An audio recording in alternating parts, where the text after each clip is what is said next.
Depuis quand qu'il y a des chrétiens à chaque fois qu'ils sont seulement dans les excuses, dans les excuses? Depuis quand?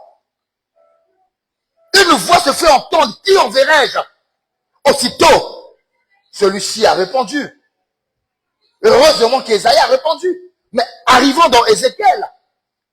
Dieu dit, je cherche un homme, celui qui peut se mettre à la brèche pour que je ne frappe pas mon peuple. Mais je n'ai trouvé personne. C'est cette génération. Cette génération qui n'a que des excuses. Qui ne présente que des excuses liées à leur chair, liées à leurs sentiments, liées à leur prédisposition de cœur, mais qui regardent très peu, pratiquement pas, pourquoi Dieu les a sauvés. Matthieu chapitre 5. Écoutez ce que Dieu veut, Jésus enseigne. À partir du premier verset, la Bible dit ceci. Voyant la foule, Jésus monta sur la montagne et, après qu'il se fut assis, ses disciples s'approchèrent de lui. Puis, ayant ouvert la bouche, il les enseigna et dit, heureux les pauvres ont, car le royaume des cieux est à, non pas heureux les riches. Les riches en esprit, ce sont des personnes qui savent, qui ne demandent pas à Dieu quelle est ta volonté. Même notre Maître Seigneur Jésus-Christ, à un certain moment, il s'est arrêté, il dit, Père, non pas ma volonté, mais la sienne. Il y a des chrétiens aujourd'hui qui se lèvent avec une certaine marque d'orgueil, comme quoi c'est eux qui conduisent Dieu. Dieu, on ne le conduit jamais. Le jour où vous apprendrez à conduire Dieu, c'est que vous êtes dans le péché. Dieu est toujours devant et non pas derrière. Il dit, heureux les affligés, car ils seront consolés. Heureux les débonneurs, car ils hériteront la terre. Heureux ceux qui ont faim et soif de la justice, car ils seront rassasiés. Heureux les miséricordieux, car ils obtiendront miséricorde. Heureux ceux qui ont le cœur pur, car ils verront Dieu. Le cœur pur ici ne veut pas dire que tu ne penses pas ce qui est mauvais. Détrompez-vous. Un païen peut avoir des pensées aussi saines qu'elles peuvent être. Elle ne verra pas Dieu pour autant. Ici, le cœur pur, ça veut dire celui qui plie sa volonté à la volonté de celui qui l'a appelé.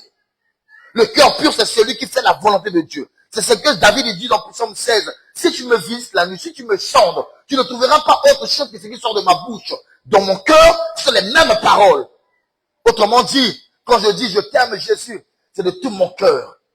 Et cela se manifeste par mes œuvres. Heureux ceux qui procurent la paix, car ils seront appelés fils de eux. Ceux qui font quoi? Romain l'explique bien, qu'ils sont beaux les pieds de ceux qui annoncent. Voilà ceux qui procurent la paix. Heureux ceux qui sont persécutés pour la justice, car le royaume des cieux est à eux. C'est pas pour toute justice. Il s'agit de la justice divine. Heureux serez-vous lorsqu'on vous outragera.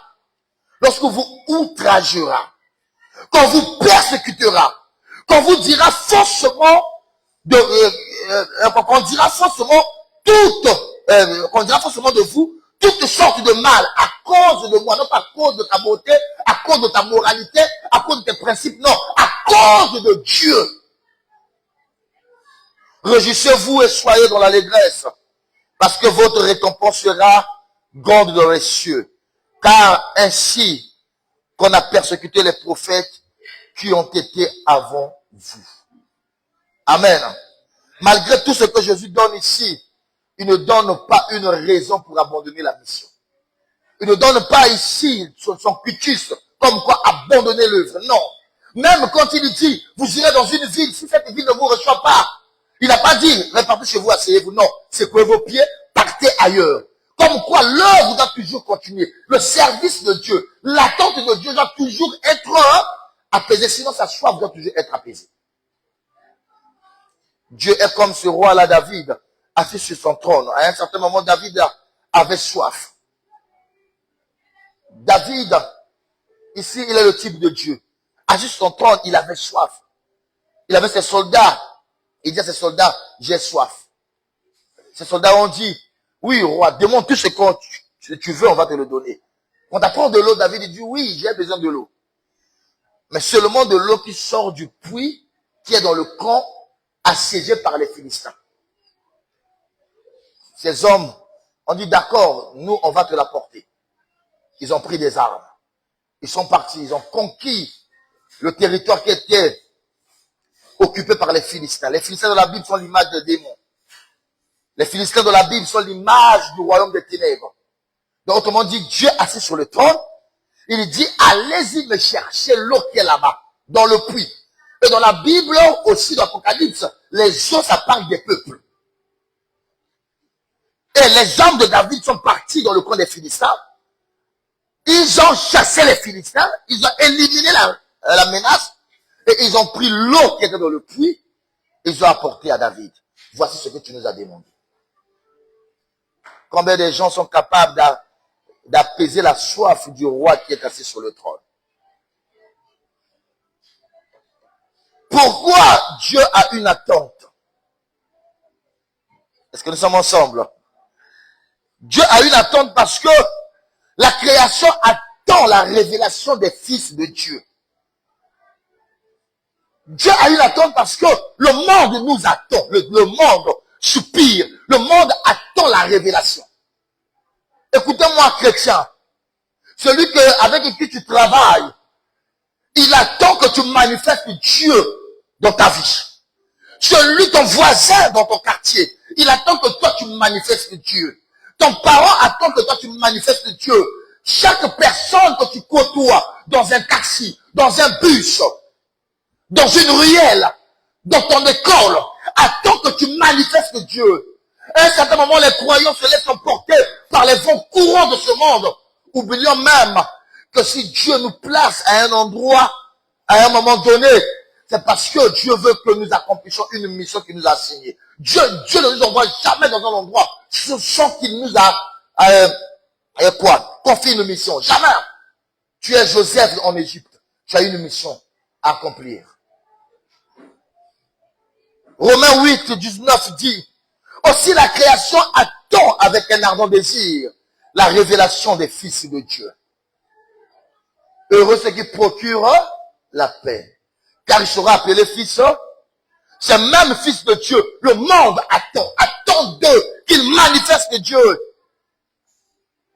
Cependant, il y a un problème si ton cœur n'a plus cette flamme, cette passion, cet empressement, cette passion, cette soif de chercher Dieu. Là, c'est que tu as un problème sérieux. Ce que nous avons évoqué la semaine dernière, ce que nous avons appelé par l'apostasie. L'apostasie consiste à ce que le feu s'éteigne. Le feu, c'est quoi? Et quoi plutôt? Non, la foi, c'est-à-dire l'opposé de l'apostasie, c'est cette flamme, cette passion, cette soif que tu as. Toujours à aller à la quête de Dieu, à plaire à Dieu, à faire sa volonté. C'est ça. Mais quand tu perds, c'est ce que Dieu dit dans Apocalypse. Ce que j'ai content, c'est que tu as abandonné ton premier amour. Souviens-toi d'où tu es tombé. Et quand je parlais la fois dernière sur l'apostasie, il y a de au moins 3 raisons. Lorsque quelqu'un devient apostate, voici les raisons qu'il avance. Première raison, le travail. Non, je commence par l'école. L'école me prend beaucoup de temps, beaucoup du temps. Non, pour moi, servir Dieu, ça devient compliqué. Est-ce que vous savez, aujourd'hui, peut-être, je ne sais pas si peut-être l'université Mahanga va changer son programme, peut-être 3 jours seulement dans la semaine. Mais si vous savez, il y avait des chrétiens qui partaient à l'université Mahanga, ils fréquentaient tous les jours, du matin, moi jusqu'à 19h, mais ils étaient quand même des chrétiens et attachés à Dieu fervents. Mais vous avez un programme allégé, vous trouvez de cela une excuse. Écoutez, toute excuse qu'on avance devant Dieu est l'expression de notre détachement à lui. Devant Dieu, on ne s'excuse pas. Jésus avait une excuse, non? Si possible, c'est vraiment difficile avec la chair. Il a même présenté une excuse physique, au point où sa sueur s'est transformée en gréement de sang. Il a vu là une excuse visible que comme quoi, Père, je souffre. Et le Père dit, nada. À moins que tu fasses à ta tête. Mais c'est ma volonté que je veux que tu accomplisses. Jésus avait le choix. Hein. Ne croyez pas que Dieu lui avait imposé. Il avait le choix de refuser comme d'obéir. Mais il a fait le choix d'obéir. Mais toi et moi, on ne nous demande pas de mourir, mais de servir. D'accomplir le dessein auquel Dieu nous a appelés. Maintenant, quelle est l'attente de Dieu? Quelles sont les attentes de Dieu? On va voir quelques attentes. Si Dieu le veut, seulement une première attente et le reste, on va continuer après.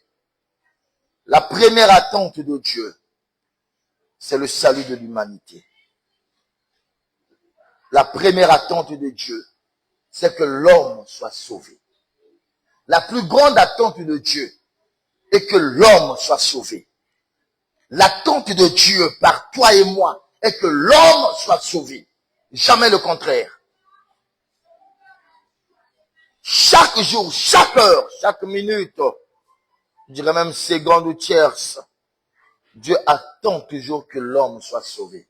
D'ailleurs, même l'Écriture dit, il y a une grande réjouissance au ciel quand une âme est sauvée. Non pas quand toi tu trouves un travail, non pas quand toi on t'apprécie, tu es belle, non pas quand on te dit que toi tu vas mettre de l'embonpoint. Non! Le ciel se réjouit quand une âme est sauvée. Mais si nous sommes appelés à faire la volonté, la joie du ciel, ça veut dire qu'on doit faire à ce que, d'une manière quotidienne aussi permanente, qu'il y ait des âmes sauvées, qu'il y ait des âmes sauvées. Dans 1 Timothée 2, 3, 4. 1 Timothée 2, 3, 4, il est écrit. Cela est bon et agréable devant Dieu, notre Sauveur, qui veut que tous les hommes soient sauvés et parviennent à la connaissance de la vérité. Est-ce qu'ici Dieu fait exception d'une personne? Il fait exception? Amen. La Bible dit, Dieu veut que tous les hommes soient sauvés. Dans cette attente-là, Dieu l'accomplit, cette volonté, Dieu l'accomplit au travers de toi et moi. J'aimerais dire à quelqu'un, ta bouche doit devenir la bouche de Dieu. Je parle à quelqu'un. Tes pieds doivent devenir l'instrument de Dieu pour accomplir sa volonté. Dans une dimension de connaissance, il est écrit, Dieu fait du ciel son siège, des cieux son siège, et de la terre son marchepied, n'est-ce pas? Et on voit cela d'une manière de Dieu. Mais prenons dans la dimension de connaissance, plutôt de révélation. Comment Dieu marche sur la terre? Il marche par tes pieds. Il devrait marcher par tes pieds. Et quand il fait de la terre son marchepied, c'est par tes pieds que Dieu fait de la terre son marchepied. C'est là où il a dit à Josué, tout le foulera la plante de tes pieds, je te les donne en possession. Quels sont les pieds de Josué qui peuvent posséder un territoire? Autrement dit, Dieu occupe ses pieds, qu'ils deviennent ses pieds, pour faire de tout le fleural la plante de ses pieds un territoire conquis. Amen. Est-ce que tu le sais que Dieu a une passion, une attente? Il attend que les hommes soient sauvés. La question que je me poserai est comment est-ce que cette attente de Dieu peut être accomplie? Répondre à cette attente divine, c'est d'accepter d'être un messager de la bonne nouvelle, aussi simplement que possible. Dieu veut que les hommes soient sauvés, c'est qu'il veut que cela s'accomplisse au travers de toi. Que tu sois un messager de la bonne nouvelle. Et comme quoi Dieu a prévu même l'expression jusqu'à notre génération. Lorsqu'on parle d'aller prêcher la bonne nouvelle avec des doctrines actuelles, ce sont les femmes qui se disqualifient, n'est-ce pas? Est-ce que tu es là? C'est pas ça? Les femmes se mettent toujours de côté. Et ce sont ces femmes, lorsqu'elles sont dans l'église, elles ne veulent même pas entendre parler de Dieu. C'est-à-dire, autrement dit, entendre que Dieu les envoie accomplir une mission. Dans Psaume 68, verset 12, la Bible dit ceci. Le Seigneur dit une parole. Et les messagères de bonnes nouvelles sont une grande armée. Ça veut dire qu'il n'y a pas une excuse en ce qui concerne le genre. Dieu veut accomplir cela, peu importe ton sexe. Dieu veut accomplir, que tu sois femme ou homme, cette attente de Dieu-là, cette volonté de Dieu-là, ne peut être accomplie que par celui qui l'écoute, peu importe son sexe. Quand tu es sensible à cette interpellation divine, ça veut dire que tu te disposes à ce que tu deviennes un instrument de Dieu. Ah oui. Tu peux me dire, dans Timothée, il est écrit que Dieu veut que tous les hommes soient sauvés et qu'ils parviennent à la connaissance de la vérité. Oui, Dieu veut. On peut prier seulement pour que cela s'accomplisse. Mais cela va au-delà de la prière. Ça commence par la prière, mais ça, Dieu attend une action. Une action sur le terrain. Romains 10, verset 14 et verset 15. Écoutez ce que la Bible dit. Verset 14.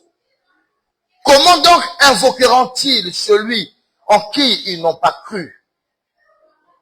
Et comment croiront-ils en celui dont ils n'ont pas entendu parler? Et comment entendront-ils parler s'il n'y a personne qui prêche? Et comment, verset 15, et comment y aura-t-il des prédicateurs s'ils ne sont pas envoyés?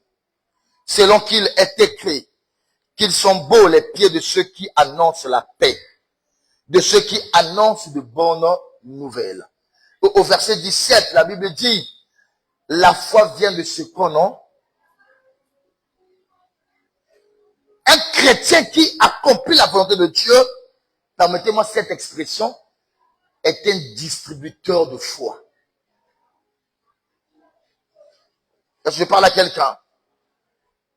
Quelquefois, quand on vient à l'église, on attend beaucoup plus que Dieu comprenne nos besoins. Seigneur, il y a le célibat qui me guette.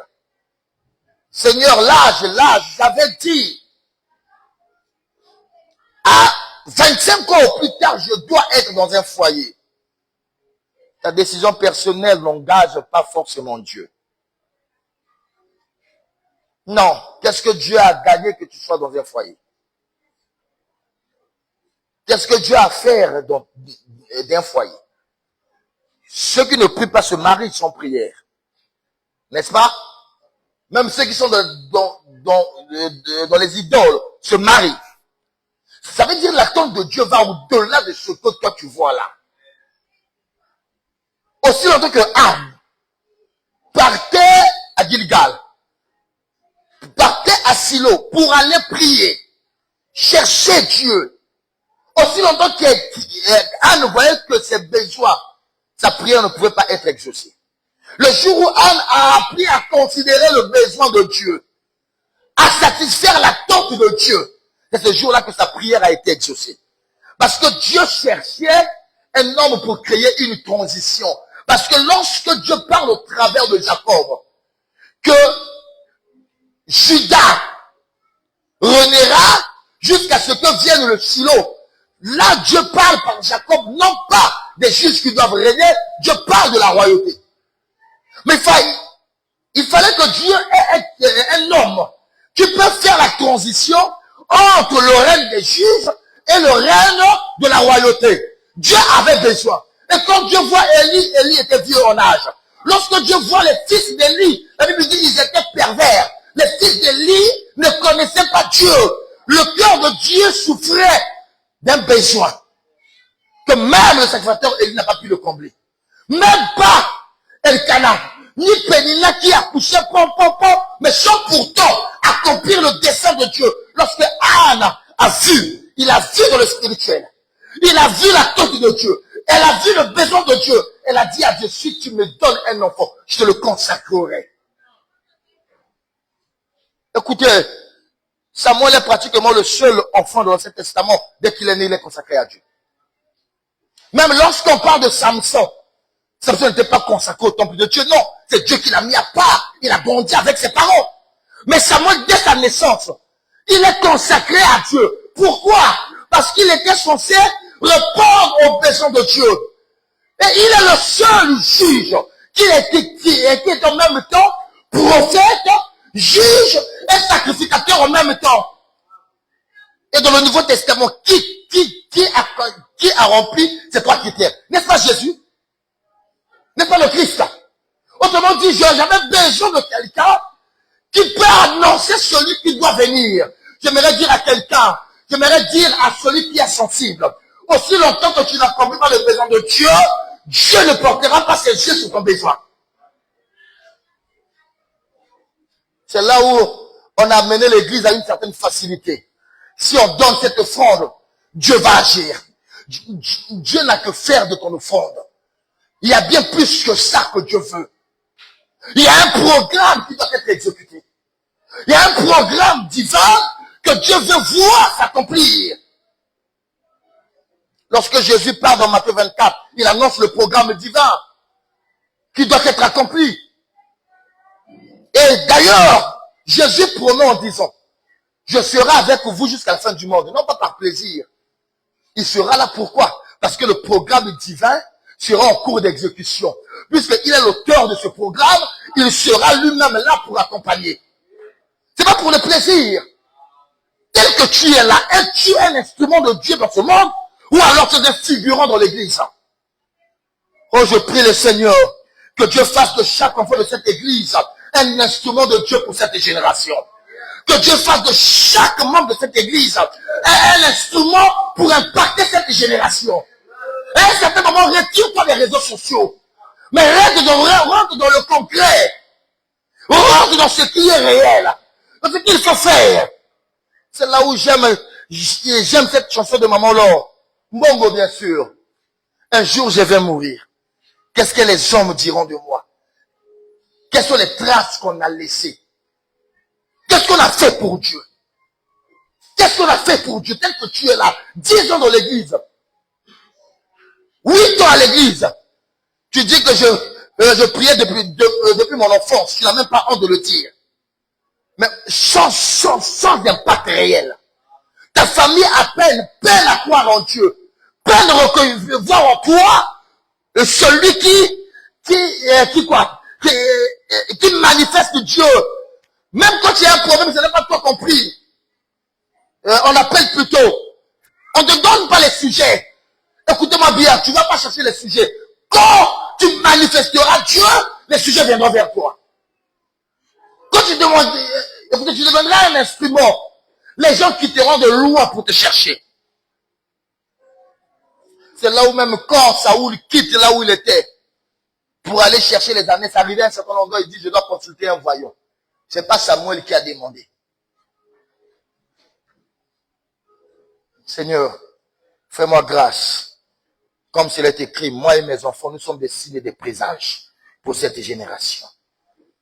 Fais que cela s'accomplisse. Non, non pas à cause de l'immature vue. Non, pas ça. Pas ça, il y a bien plus que ça. Il y a un programme divin. C'est ce programme divin qui a animé Paul pendant toute sa vie. Pendant tout son ministère. Paul était mal à l'aise. Paul n'en revenait pas. Paul, à un certain moment, lorsque Marc refuse, lui aussi le réunit Marc. Parce qu'il mettait du retard pour l'accomplissement du programme divin. À un certain moment, il dit, Pierre, toi tu es l'apôtre des circoncis. Moi, Paul, je suis apôtre des incirconcis. Je vais vers les nations. J'aimerais dire à quelqu'un, tu vois le frère que tu ris beaucoup avec lui qui ne connaît pas Dieu. Est-ce que tu es là? Est-ce que tu es là? Tu vois le voisin là, tu vois celui qui te drague là. Il te drague parce qu'il ne connaît pas Dieu. Et chaque fois qu'on te drague, c'est une occasion pour toi de te présenter Jésus. Hein? Chaque drague qui vient vers toi, femme comme homme, c'est une opportunité pour toi pour présenter Jésus.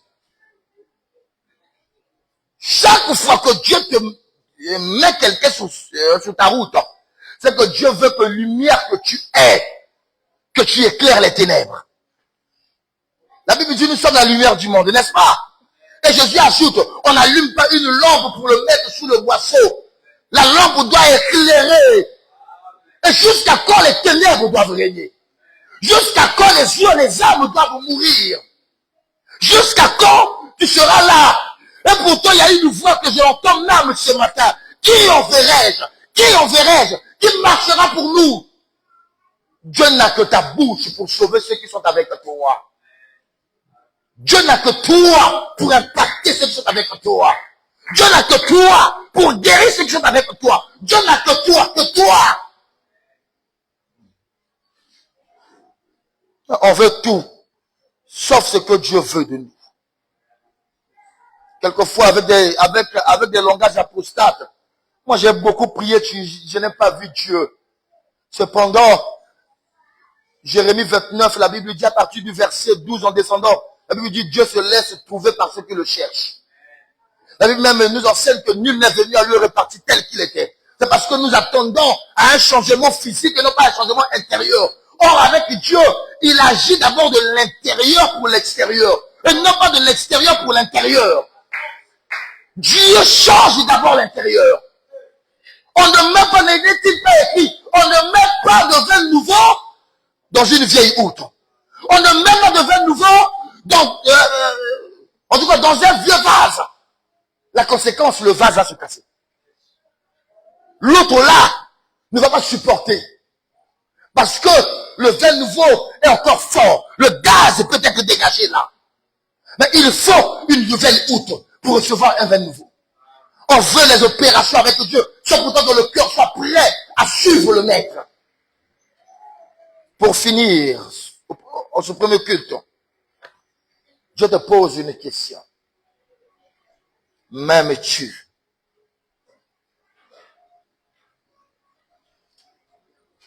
M'aimes-tu? Pierre, m'aimes-tu? Dieu te pose cette question à toi. M'aimes-tu? Ta réponse certainement, oh j'aime Jésus. Il n'y a pas cet amour avec Jésus s'il n'y a pas des œuvres. Ainsi Jésus pouvait dire à Pierre, fais mes brebis. La première réponse, il y avait une réponse. La première question avait une réponse rapide.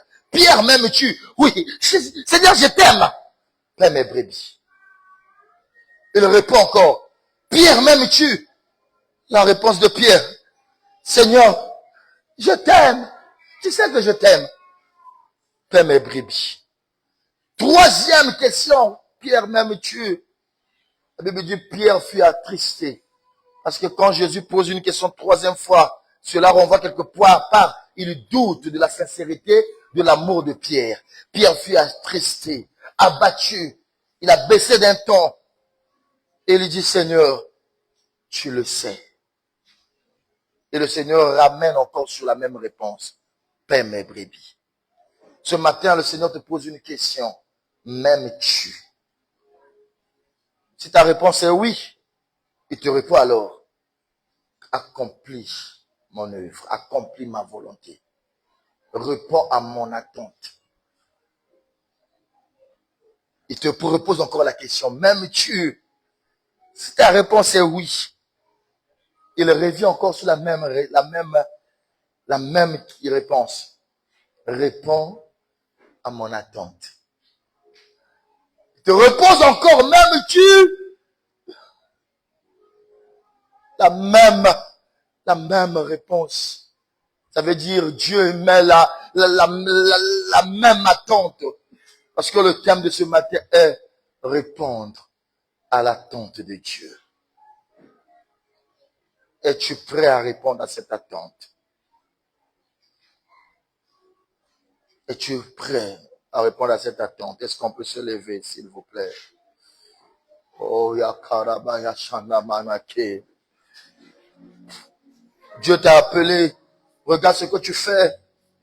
Est-ce que tu es prêt à répondre à ces attentes ou à te justifier? Il y a une personne, quand Dieu avait appelé, il dit, Seigneur, laisse-moi aller dire au revoir à mes parents. Jésus lui dit, celui qui met la main à la charrue, regarde en arrière, n'est pas digne. Et un autre vient, Seigneur, je vais bien te suivre. Laisse-moi aller enterrer mon père. Jésus lui dit, laisse les morts enterrer leurs morts. Il parle de ceux qui sont morts spirituellement, qui enterrent leurs morts physiques. Toi, suis-moi. Parce que tu n'es plus mort, tu es vivant. Un autre dit, vraiment de prendre congé. Bien-aimé, n'es-tu pas de ceux-là? Quand il faut servir Dieu, tu n'as que des raisons. Quand il faut suivre Dieu, tu n'as que des raisons. Lorsque Dieu met ses attentes, tu n'as que des raisons. Non, on ne m'aime pas dans mon département. Non, moi, je suis trop chargé. Non, moi, pour dormir à l'église. Non, il y a trop de moustiques. Il n'y a que des raisons que tu avances. Jusqu'à quand? Et pourtant, cette voix qui crie, qui enverrai-je?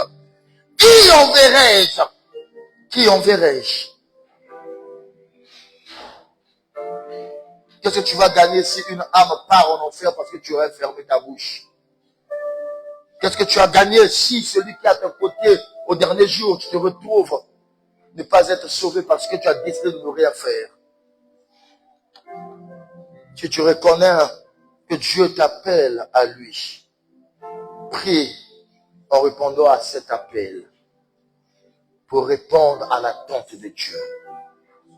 Est-ce qu'on peut prier? Est-ce qu'on peut prier? Est-ce qu'on peut prier? Yakanda baya shanda mana. Rakada baya shinde yede mana koro. Rakanda baba ya shada baba